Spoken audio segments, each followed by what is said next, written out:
that this is not a debate, it's a forum. So the way it works is that I'll ask a question, and then the first person will answer it, and then they have 60 seconds. Right down there, Judy Vaughn is the 60-second timer person, right? And Trish Krause, next to her, will let you know when there's 15 seconds left in your 60 seconds. She's going to wave that thing frantically at you. So look at us, guys. Yeah. And that'll let you know when your 60 seconds are up. So please be kind to our timekeepers and respect their efforts. To add to how this works, one person will answer the first question, and then the second person, but then to the second question, the second person will answer first, and then the first person. So we'll alternate between people having to go first, and so on.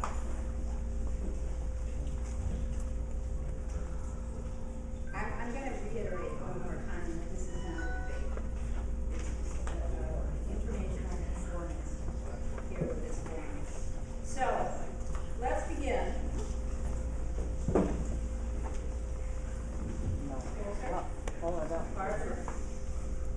Closer to your mouth. My mouth. Oh, There you go. That's what you need. Oh, no. Like Yeah. that? Yeah. Okay. I can do that. All right. Okay, cross cycle. First question, and we're going to start with Sheriff Scoden. I have a name. That's what I'm going to say. Okay, I'm sorry. Yeah. I want you to introduce yourself, explain what kind of education you bring to the job, and then explain briefly why you're running for sheriff, and then later on you'll have a chance to come back to that a little later. Do they have a minute for that too? Because the other ones I had were free. It's going to 2 minutes. Okay, Yeah. just, If you need 2 minutes, that's fine. So, Sheriff? Thank you. First of all, I want to thank everybody for coming here. It's really great to see participation of our citizens, being able to get a chance to see both candidates. A little bit about myself. I've been sheriff for the past 8 years. Prior to that, I was the chief deputy. Prior to that, I was a lieutenant. Prior to that, I was a sergeant. Prior to that, I was a deputy sheriff, and a patrol deputy sheriff, and I was a correctional officer. So I moved up through the ranks in the sheriff's office. One of my background in my education is that I have a bachelor's degree in public administration with a minor in criminal justice. I also am a graduate of the Northwest University Police Staff and Command. I'm also a graduate of the National Sheriff's Institute, where I was one of 23 sheriffs nationwide selected to attend. I'm also have an associate degree, and my experience is, as I said, working in all areas of the sheriff's office. The last 8 years as sheriff, I think I've compiled a very solid record. I'd like to serve again as your sheriff. It's been a pleasure. I have a great staff that I work with, a great command staff, and a great men and women who work and are dedicated every day. And they come forward and they do a fantastic job. And I'd like that opportunity to continue on.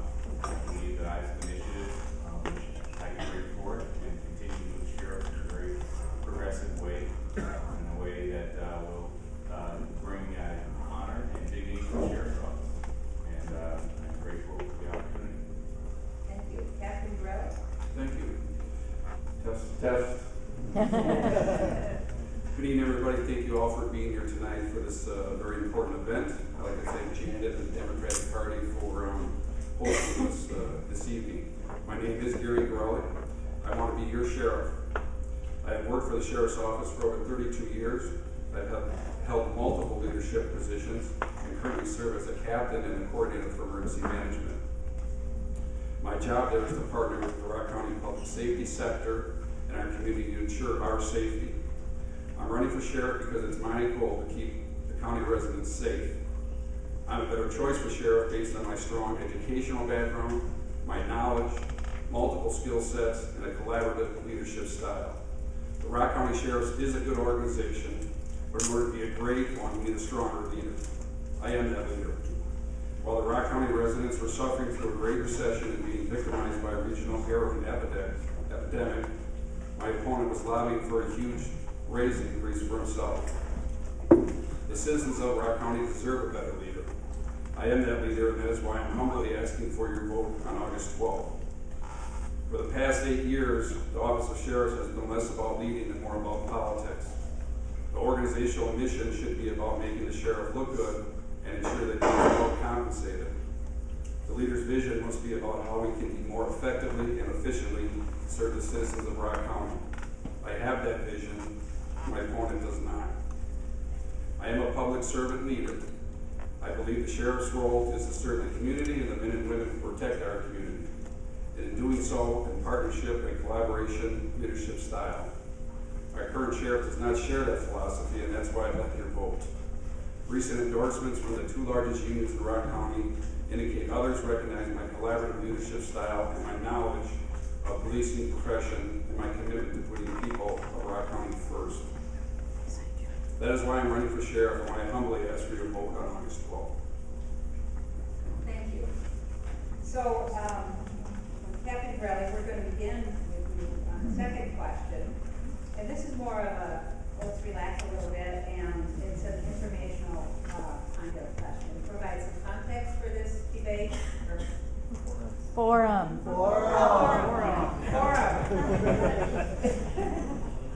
What is the difference between the county sheriff role with deputies and so on, and that of municipal police?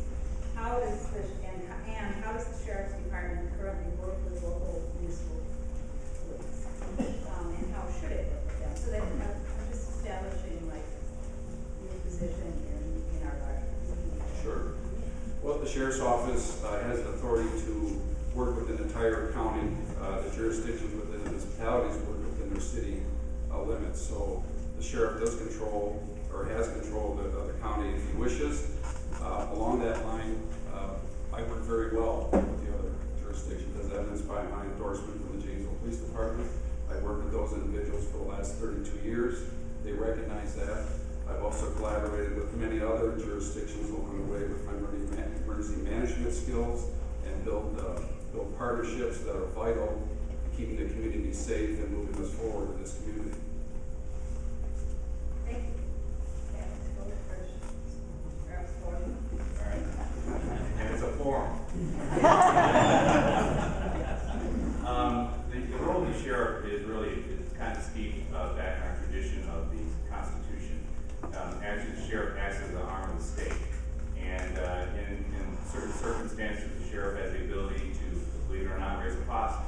The sheriff has the ability, in cases of corruption, that they can literally come in and take over a police agency if so needed. What ends up happening is that the sheriff is an elected official. So the people that we answer to are you. And our role is to ensure that we have a agency that is progressive, one that's professional, and one that can work well with other agencies. I've been very proud of the relationship we've had with other agencies. We started the SIU unit in my second year at the Sheriff's Office and brought in agents from all over Rock County. We also have a field force unit between Janesville and Beloit. And the Sheriff's Office, I believe, has functioned very professionally and works well with other agencies. And we will continue to do so. And we will continue to look for ways that we can share our resources and make sure that we take care of the tax dollars. Thank you. Thank you. And so we begin the next question, and it's very similar. I'm asking for the relationship then between the local sheriff's department, and state government fund. Well, the state, I think you're referring to state patrol. Would that be it? Or are you talking about DCI or Whatever. Well, there's several agencies that the state has that are enforcement agencies. One is the investigator, which is DCI, Department of Criminal Investigation. They also have the Wisconsin State Patrol, and both of those agencies have a mission which is separate from the sheriff's office. State Patrol's primary function is traffic enforcement. That's why you see them pretty much on the highways and on the interstate. They really do not engage in criminal investigations whatsoever. That's the role of the sheriff's office. DCI does conduct criminal investigations on a state level, They do so when called in. They can also do so on their own, and they have done that in the past. There's also the Department of Corrections, which handles all the prisoners, and we've always had a very positive relationship with all three of those. You have to work cooperatively to make sure that our resources are shared and that we're doing the best we can with the system. Thank you. Captain Rhodes? Along the same lines, I would agree. There's many units out there that the state possesses, a lot of police forces that we need to work together. I would point out that under the current administration, we stopped using the Wisconsin State Patrol as a resource and are duplicating service because we're doing certain things on our own that the State Patrol could do for us for free.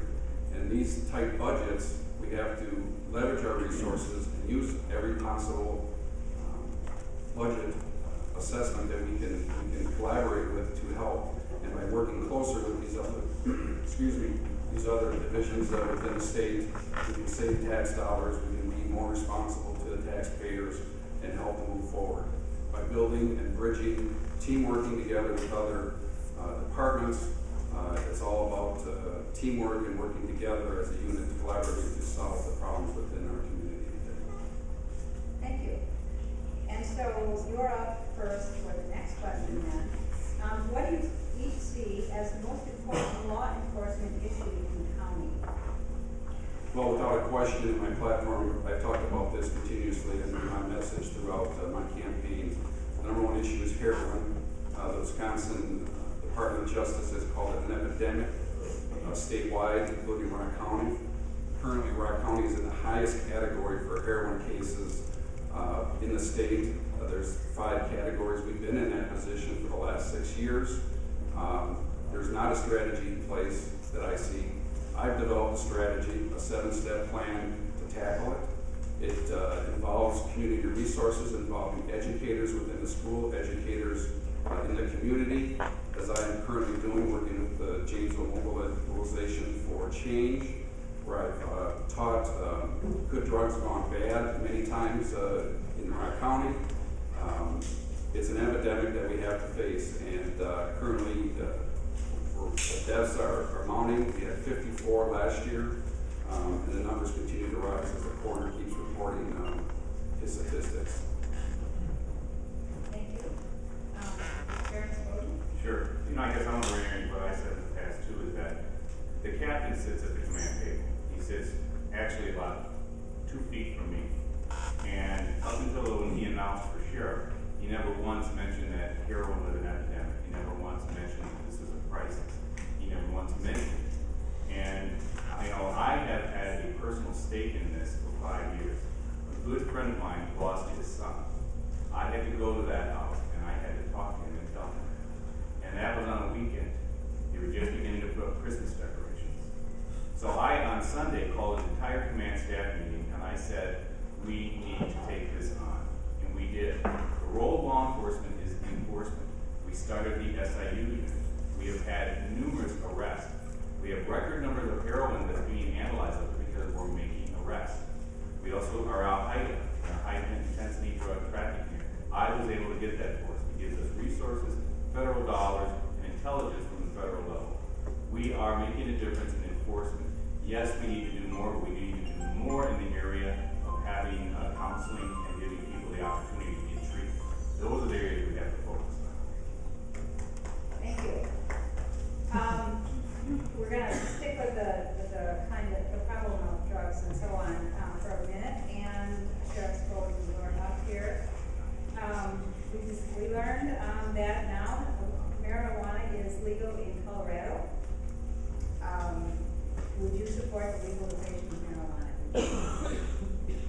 marijuana? I think that it's something that has to be studied. I think that as the trend continues to go, I think that I'm grateful that Colorado wants to be the experimental state rather than Wisconsin.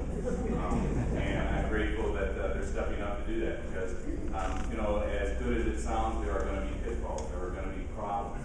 And I'd rather see how their state develops, see how law enforcement has to contend with whatever trickle-down issues that happen. The fact is that marijuana at this time is illegal, and it remains illegal. And we're going to enforce the law, and we're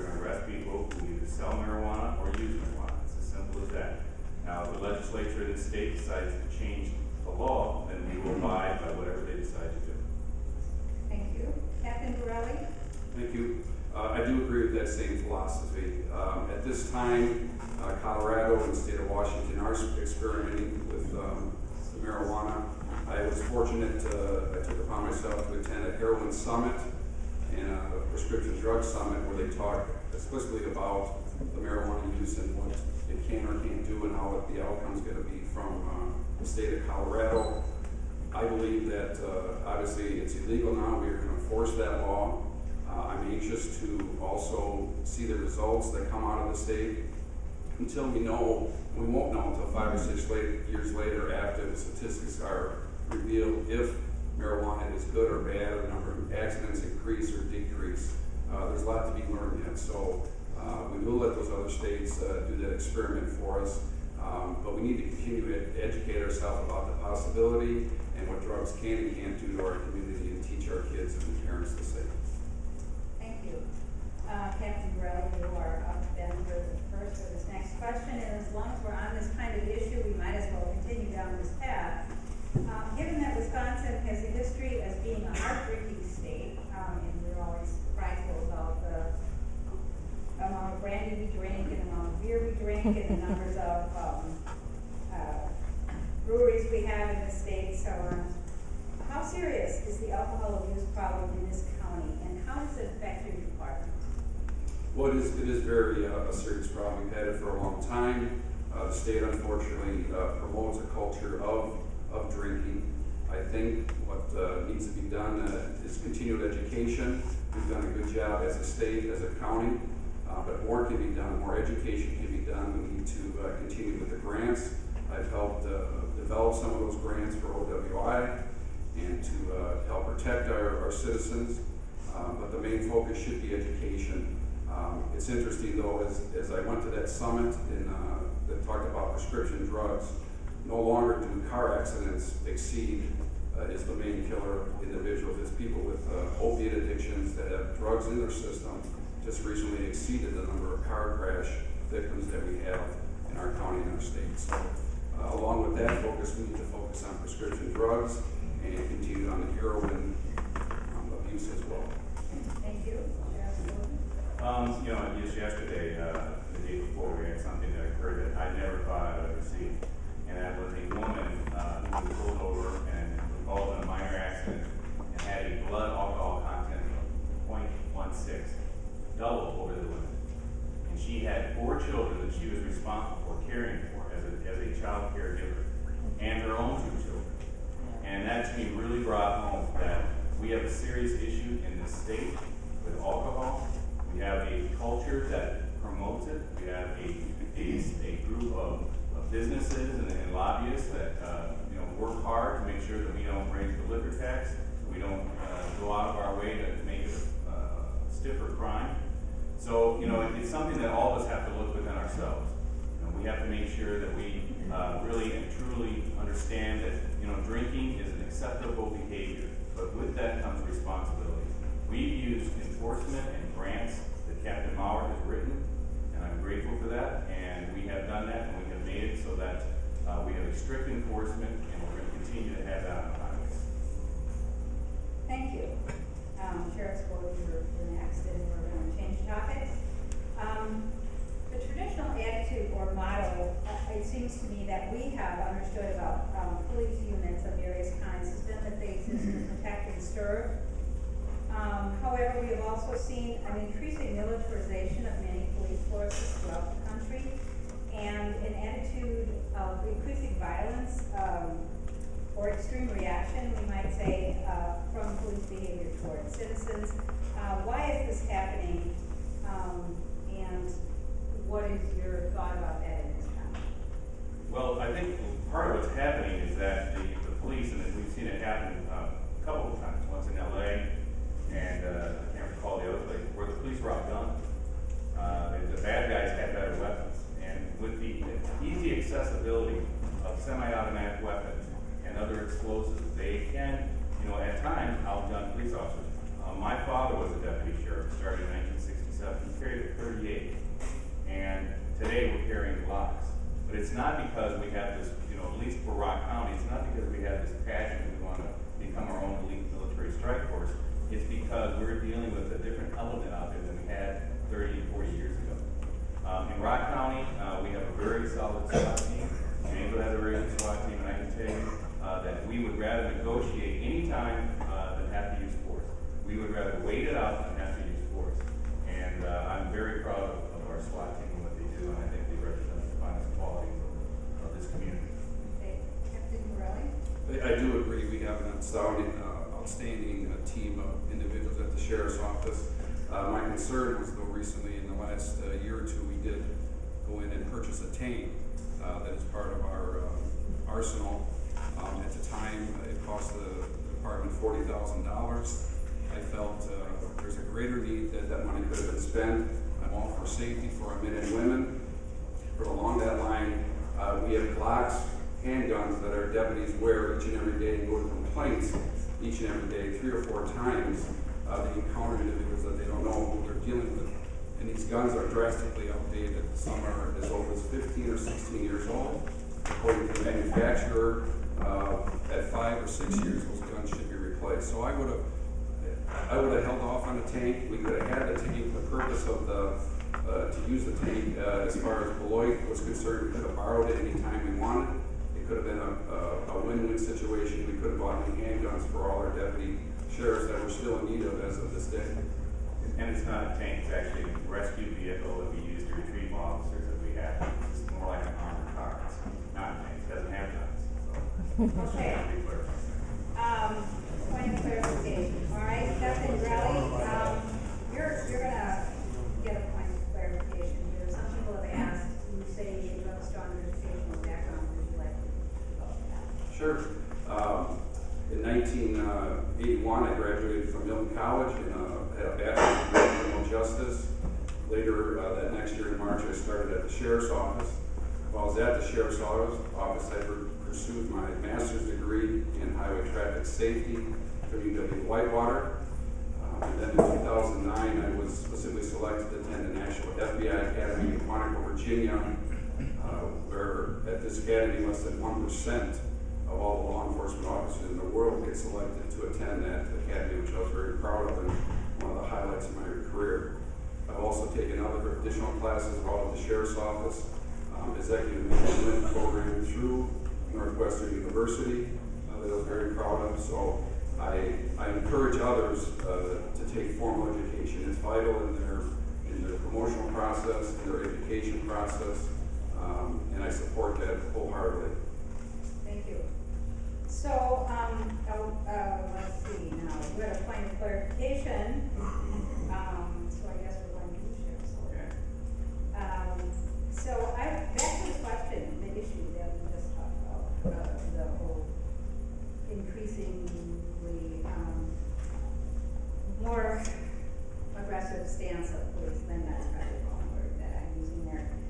What have current gun laws done to affect the way that you as a sheriff and the department have to act? Well, it's had a huge effect on us, whether it's concealed carry, whether it's the reducing and eliminating certain restrictions on purchasing of firearms. The United States, for whatever particular reason, has a love affair with firearms, and it's a good thing.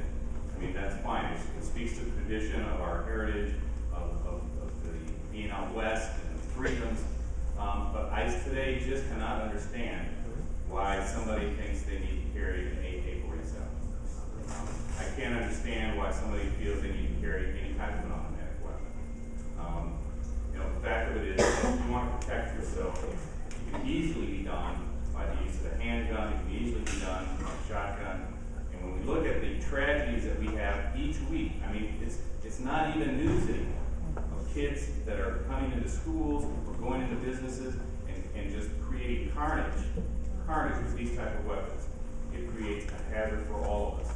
And that's where I'm very troubled, that we just don't seem to recognize, the realities of what our society is doing, or we haven't done anything about it. And that's unfortunate and makes it very difficult. Okay. I have a note asking, we need to remind you all to be closer to your mics, to make sure that you have. Sorry. Okay. Thank you. Yes, the guns are a very complex issue in today's society. Obviously, there carries great responsibility when one carries a gun. You have to deal with the Second Amendment right, which individuals have the right to carry. Conceal and carry is out in the open now.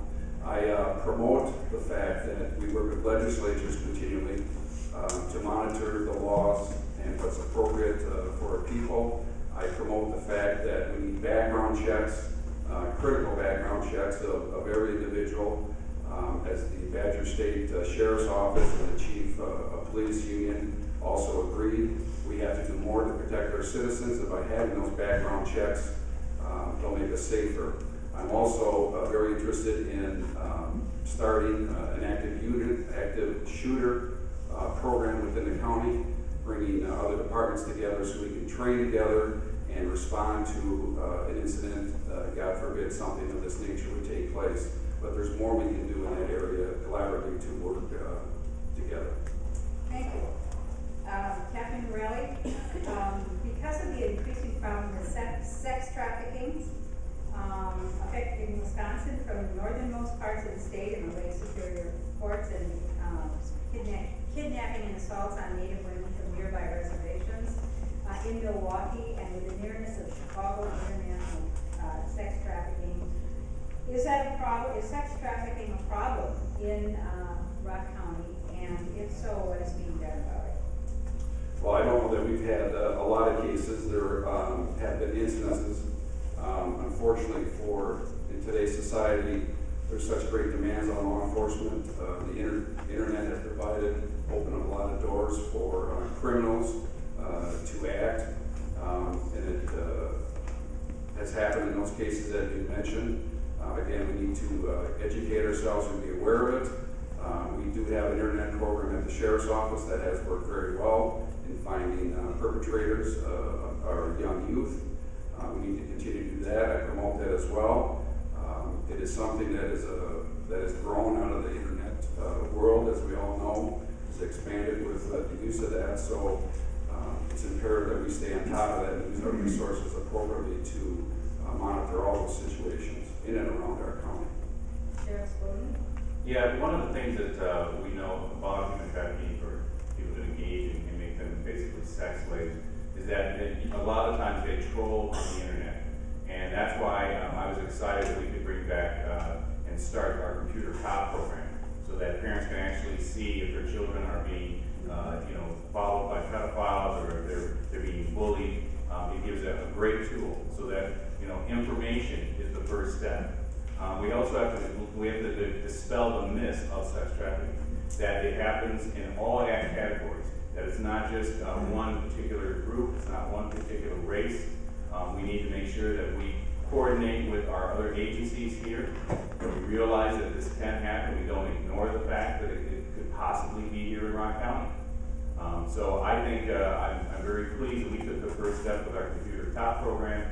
I'm very pleased that we're learning and educating ourselves on it. And we need to continue to do so. And we need to be realistic with what we're dealing with and what's out there. Keep our kids safe. And I will do that as long as I'm your sheriff. Thank you. Sheriff Spoden, you're up again first. This is a question from the audience. What's your opinion of law enforcement using small drones to spy on crowds or individuals? Well, if not the time to do that, they would probably see me picking my ear or something. So I'm not. I don't agree with it. I think that there should be certain restrictions with how it's used. I feel that we are gathering so much intelligence, and that the capability of our federal government and our state government to gather intelligence is every day rapidly changing. And every day it's expanding its reach into our private lives. And I think that we have to, really promote and ensure that we don't let that reach go beyond and start violating our civil rights. And I was always proud of Senator Feingold, and I spoke to him in this hallway about 2 weeks after he had made that vote against the Patriot Act. And I remember he giggled. He said, I was the only one who voted against it, but it just isn't right. And he said, I voted against the Patriot Act. We need more people in Washington with that kind of an attitude, and I'm hopeful that the senator will decide to run. Thank you. Kevin Burrell. I agree.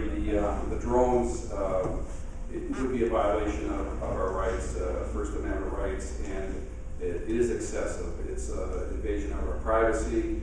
Right now, there's too many opportunities for people to gain information from us. On the internet, we always have to be aware of those circumstances. I think that's a far-reaching piece of equipment that we're not ready for. This community is not to deal with. So I would not support that. I support the rights of people to be free and safe in their houses, and to not be interfered with law enforcement or the government inappropriately. Thank you. Captain Borelli, you're up first for this one. There's growing concern statewide and nationwide about the need for more police accountability, including a call for external reviews when a police kills someone. Is this a concern for us here in Rock County? Should it be a concern? Who do you think should investigate complaints about law enforcement personnel?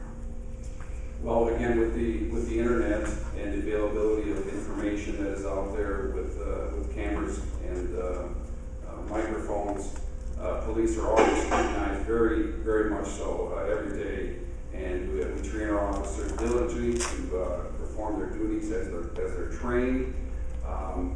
So we have to be careful of that, and we can always ask for additional training for individuals, and to continue to improve the morale and the ability of the sheriff's office deputies to be aware of the circumstances around each of us, and just to be safe when they're out in the public. Thank you. Sheriff Bowden? In my first term, we actually had an officer shooting, and at that time I requested we had an outside agency come in. I think that whenever you have any kind of a serious situation like that, not that you don't trust your own agency, but I think you need to have, number one, you have to be transparent, and number two, you have to ensure that there's an objective viewpoint of what exactly happened, so that the facts can be ascertained, and if necessary, either the person is cleared, or the person has to, deal with some type of a discipline situation. So I don't have an issue with having outside agencies review officer-related shootings.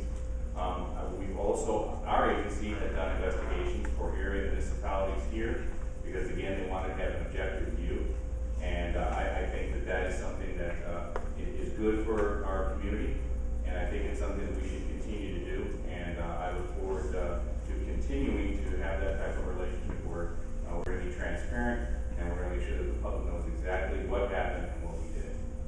Thank you. And Sheriff Bowden, you're up next. As a hypothetical, if citizens in Rock County were denied access to water, as is happening right now in Detroit, what would be your attitude and your actions toward dealing with resistors to that law?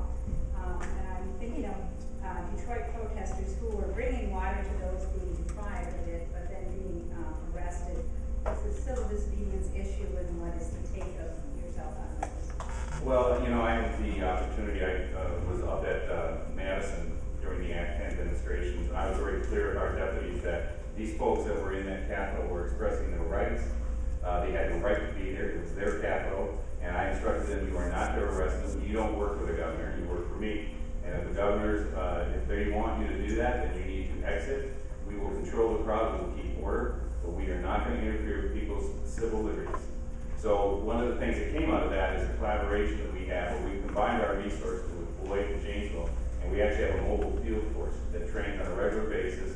We have policies in place that actually talk about when to deploy force, when not to. So I'm confident that if we had a situation like that, that we could maintain order, allow these people to, ascertain whatever they need, or to just express their civil disobedience. And as long as you're doing it in a peaceful way, and they're not, destroying property or physically harming people, I think they need to be allowed to do that. That's part of being an American. Thank you. Captain Borelli? Once again, that is a complex issue. Civil liberties must be protected. I would agree with the sheriff that our role in that case would be to maintain order, protect the people that are expressing their First Amendment rights. It's not our job to go in and pull those individuals out and make arrests that they feel is necessary. We would work departments, obviously, and something that was that big. We need a lot of resources, other individuals to help us.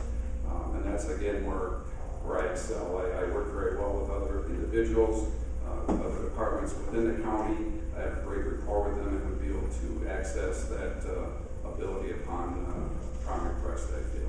Thank you. Captain Gorelli, you are next again. Caustic and very dangerous materials are being shipped via rail all across this country and also through the state of Wisconsin. We have Enbridge Pipeline, called Pipeline 61, going through our counties. Specifically, it runs through Prairie Woods Golf Course. Are the people who operate the pipelines, do they and should they let local sheriff departments and communities be advised when a load of heavily flammable materials is going through the town? And if so, how would you handle the situation in the event of an emergency? It's a long question. Yeah. The short answer is yes, they should. They should notify their local agencies. I believe that information sharing is critical in any aspect of law enforcement. This is no exception. I'm proud to say that I've worked as your county emergency management manager coordinator for the last 2 years. I'm very familiar with this type of activity of chemicals traveling through Rock County. We have to be aware of them. I've taken several courses in emergency management along those lines, and I'm very familiar with what these chemicals can and can't do and what should and should not be done in Rock County. I've worked collaboratively with those agencies that the chemicals are traveling through, either by rail or truck, and share that information so we're ready and prepared if that load comes through and spills by some chance, and we can respond accordingly with the help of local fire agencies and municipalities to help ensure everybody's safety in Rock County. Thank you. Sheriff Spoden? Just so we're clear on that, Sergeant Sheena Kohler actually runs emergency management day-to-day operations. She sets up the training. She does basically all of the any management training and any type of event that happens, she's involved in it. The captain's role is really is a backup for her. And so you're also aware, we are notified by the state in certain circumstances when they are transporting. There's certain nuclear waste or anything like that that travels through on I-90. We are notified of that, and I agree with you that any type of hazardous material that comes through Rock County has to be shared, and then the responding agency has to make sure that they share it with the necessary individuals and other agencies that are necessary to ensure that if there is a problem with it, that they'll be able to respond appropriately. So I agree. I think we definitely need to have that information. We do have some of it. It can always improve. Thank you. And you're up first, Sheriff Spoden. Let's talk about the budget. We've all, state agencies have been affected by recent state budget cuts. As a consequence, what kinds of things have been cut and how has that changed or affected your budget priorities? And the question for Captain Gorelli would be, how will they impact you? Matt first, you said? No, you're not. Sheriff Spoden was. Well, we've always taken a very fiscally conservative approach. Our budget last year was under 3%. Budget prior to that was 1%. Budget prior to that was a 0% increase. So we've always been very careful about how we budget out our tax dollars. We've also been very fortunate that we have an office manager who is very good at looking and finding grants, and those grants help offset our overtime costs. They help offset some of the expenditures that we would have to have. And when we talk about an example, buying that emergency rescue vehicle, which I would definitely do again, because the first time we have to pull a deputy that's been shot, it's paid for itself. But that in itself was paid for with asset forfeit procedure money. It was drug money, just like our computer cop disc that was paid with drug money. It's a good way to use the money that people are doing illegal things. It's a good way to use the money to make something good out of something bad. So our budget is always going to be conservative, and we are going to make sure that we are responsible to the taxpayers. Thank you, Captain Gorelli. Thank you. I need to back up and address the last question just for 5 seconds. My role as a captain at the Sheriff's Office also includes as being the Rock County Emergency Management Coordinator. The sheriff is right, Sergeant Colder is the director. She does most of that work under my supervision. We attended close to 20 classes in emergency management, so I'm well versed in that aspect as well. To the budget, I have to go back again to the Bearcat that we have. That was an opportunity that the sheriff took, and again, I'm all for safety of our men and women, but at the cost of $40,000 to taxpayers. It was money out of equity shared funds, but that money could have been used to purchase something else. The bigger picture is those handguns that we do not have, that our deputies from day to day go out and perform their traffic duties with expired or old guns. We could have had the use of this tank and also the guns too. The Lloyd Police Department would have allowed us to use that. They would have brought that tank to us. In my opinion, it would have been a win-win situation. We also purchased a robot for about $22,000, and I don't know that we've used it yet to this date. As far as the deployments, we've only had 5 or 6, and most of those have been for training purposes. Thank you. Captain Borelli, you are up first for this question. Why is the sheriff's office afforded the position and should it be? Well, I'm not sure why it is. I would suggest that it not be. In my day-to-day conversations with individuals, when I knock on their doors and talk to them about the sheriff's office, they wonder the same thing. Unfortunately, that is the way the statutes are written. I feel it shouldn't be. It should be an appointed position along the process within the community. We need to take politics out of the sheriff's office. I think that would do a great service to everybody within the community to lessen that burden of political aspect within the sheriff's office. Thank you. Sheriff Spoon? Sure, I guess I'm going to do the same thing that the captain did. The captain sits at that table. If he had a concern about the Bearcat, he sure didn't voice it, never said a word. If he had a concern about the robot, never said a word. You know, and one of the things that I do is we go around the table and ask, well, what do you think? Now, obviously, the captain that oversees the SWAT team, he wanted it. Captain Borelli never once raised his hand and said, we shouldn't be spending this money. And that's his role in support services, is to make sure that if we're spending money that's not appropriate or too much, he needs to voice those concerns. And I would encourage him in the future to do that. You know, these expenditures that we're purchasing, we're hoping we're making solid purchases. But again, we need to have it roll. Thank you. And you're up first, Sheriff Spoon. So it kind of leads into this question. Describe your leadership style and relate it to efforts to continue or maintain morale in the Sheriff's Department.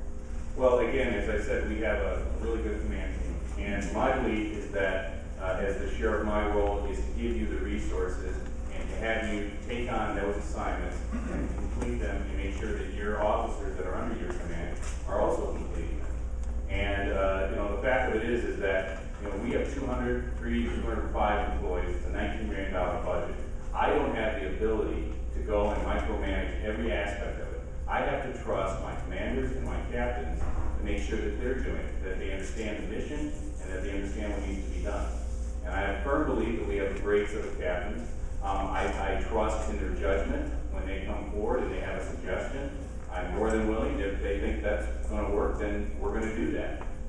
It's worked quite well for us. We have a very good team, and I'm proud to have the support of quite a few of them that believe that we're going in the right direction. Thank you. Captain Borelli? Thank you. Morale certainly is a big aspect of any organization, no different at the sheriff's office.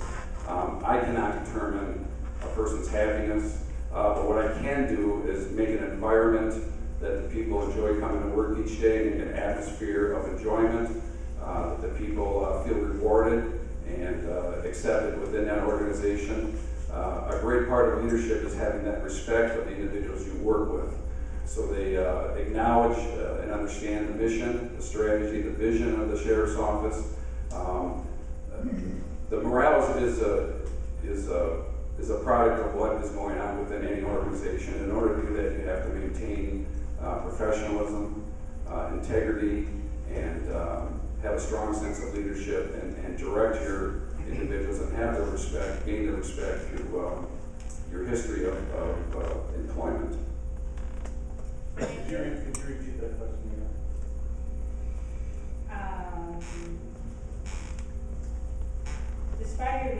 style and related to efforts to maintain morale in the sheriff's department. Oh, all right, so I already know, this would be new. You already did Yeah, that. yeah, I already did. Yes. So this is a new question, and I'm on first, I think he's up next. Is that? Yeah, that's right. He's up. All right, all right. Well, I just had a moment. Or jail. Speaking of jails, this question came from the audience. The jail is a big responsibility for a sheriff. What is being done to ensure safe conditions for prisoners as it relates to the Prison Rape Elimination Act? Well, it obviously is a big part of the sheriff's office, and a lot of work goes into training our officers, our correctional officers, each and every day to be aware of circumstances that may lead to that. They do daily checks and inspections of the units. We need to have accountability as officers of the law. We have to maintain the law. That's part of the statute. In order to do that, we have to have individuals who respect that and understand what their role is as a correctional officer or as a supervisor within the jail. So it's constant monitoring of that process, of those individuals in the jail, listening to the individuals. Everybody is a person, even if you're incarcerated. They may have concerns or issues. You have to listen to those and bring those to your supervisor and make the best possible circumstances you can for each and everybody, even though they're incarcerated in jail. Thank you, Sheriff Spoden. Well, one of the things that we've done, and we started about 2 years ago when we did our renovation, we, just so you understand, so this will give you kind of where we were and where we are. At one time, we had 38 cameras in the entire facility. After the renovation, we have 140. Those are filmed on a regular basis. They're stored for 3 days so that we're constantly monitoring it. So if we have a fight, if we have somebody that's being assaulted, we'll be able to see exactly what happened. And it's not just for the safety of the inmates, but it's also for the liability of the sheriff's office. So adding those cameras has done a great deal to improve and enhance the security of our facility. The second thing that we have, and I must say that we have a very good jail commander, Eric Chilvold and Captain Strauss and Captain Greener do a great job. And what we also have is we have solid training. Our officers, we also have a CERT team that we've developed and started, and we've been very pleased with the results of the environment, the atmosphere, and a much more calmer environment than it was when I was a correctional officer. I guarantee you that. Okay, thank you. You're up first for this next question. This is from the audience. It seems that there is no internal affairs bureau in the sheriff's department. Is that a good thing to have? Why isn't there one, and so on?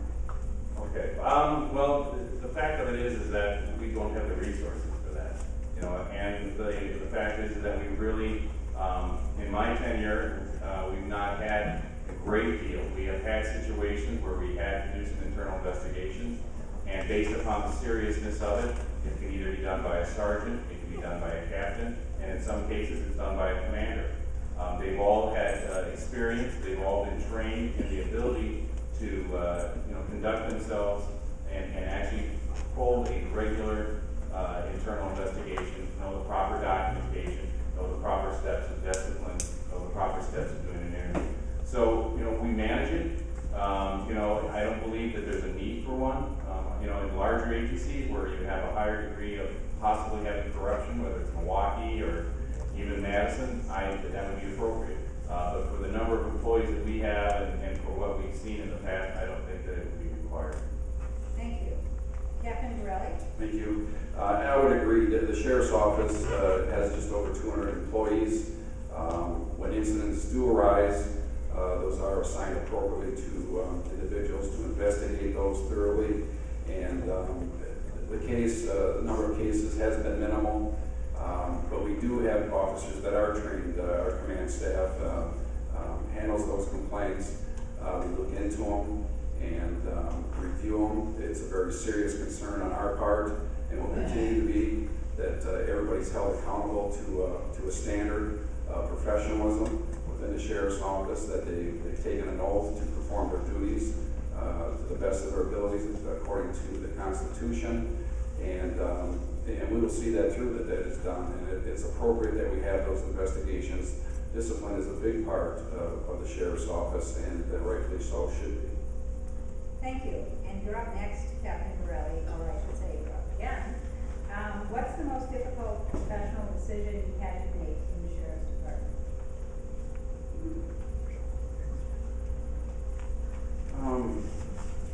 Well, I guess I would fall back to what we just talked about, having internal investigations. I've been a part of some of those. They're not the most pleasant thing you can do to investigate a fellow officer. You have to hold your integrity and professionalism to the utmost when you're essentially investigating another brother or sister in law enforcement.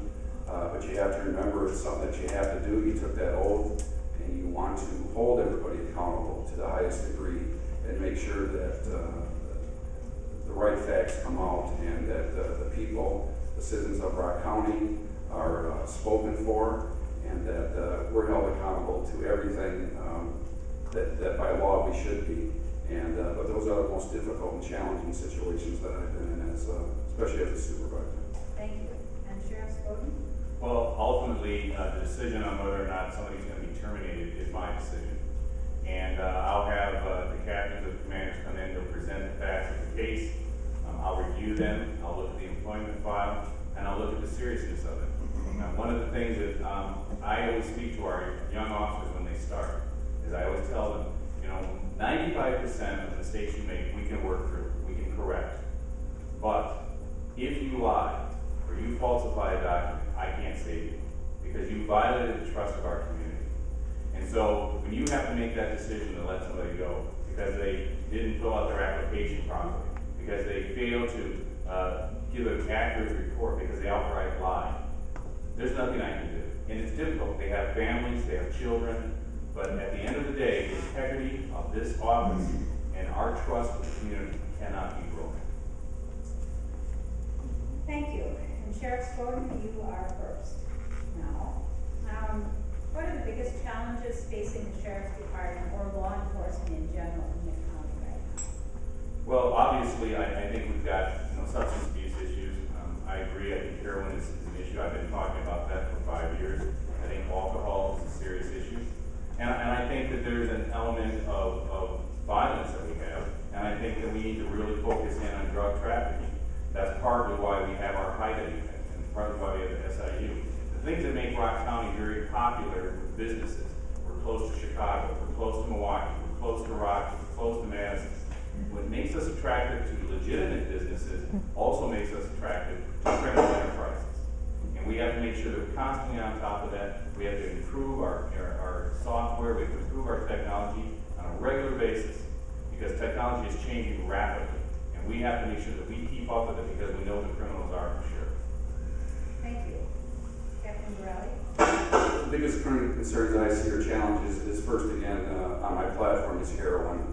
It's taken over this county, it's taken over the state, nationwide. Again, we have the highest statistics in Rock County for heroin abuse, heroin cases. I developed a strategy, again, it's online, talking about bringing people together for a heroin summit to talk about those issues and all those disciplines that everybody carries. Education is a big part of it. Drug prescription is a big part of it. 75% of heroin users or addicts started on some point on pain pills and progressed into heroin. We have to get a handle on prescription drug abuse. We need to have a home monitoring program that monitors every prescription drug that goes out. We also, another one of the challenges that we face is the increased demand for services in Rock County with a decrease in funding and revenue for the sheriff's office. There's challenges every day. There's more crimes that are continuing, so the budget is a big issue as well. Thank you.